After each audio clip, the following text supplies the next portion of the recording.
Le thème, c'est le thème, je dirais plus largement le thème de la souffrance, le thème de la douleur, c'est le thème du mal, tout simplement. C'est un thème éternel, vous savez, c'est les questions des gens, de tout un chacun, hein, c'est pas pourquoi lui ou pourquoi moi, hein, pourquoi est-ce que je suis atteint d'un mal incurable alors que mon voisin, qui est la pierre crapule, n'est pas atteint de ce mal incurable. Alors, on voudrait sans doute avoir des réponses. Une réponse, ce serait une manière, je dirais pas de se rassurer, mais d'intégrer une certaine rationalité, hein, parce qu'on ne comprend pas, hein, on est face à quelque chose qui nous dépasse.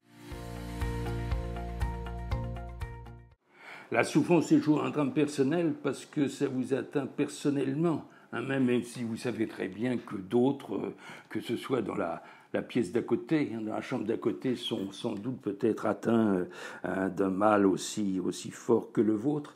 Mais l'expérience, c'est vous-même qui la vivez. Hein. Ça n'est pas les autres. Et c'est une expérience qui est difficilement communicable. Hein. Je pense que ça vous enferme en vous. Le souffrant, c'est celui qui est face à l'incommunicable, l'indéfinissable, hein, l'incompréhensible. Hein. Et il est toujours à la limite d'une révolte. Contre qui, contre quoi? Il ne sait pas trop. C'est justement ce qui est plus grave. Alors on pourrait dire, effectivement, pour le croyant, c'est une révolte contre Dieu. Hein. Pourquoi moi, hein, et pourquoi pas les autres? Pourquoi j'ai été choisi, hein?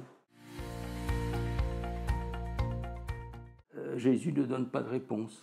Hein, et il lui dit lève-toi et marche. C'est-à-dire que à l'aveugle-né, c'est ce qu'il dit. Hein, c'est-à-dire prends-toi en main, carrément. Hein. Jésus ne se complaît pas dans la moindre justification et dans la moindre condamnation. Hein, au contraire, il est celui qui relève l'homme blessé. Hein.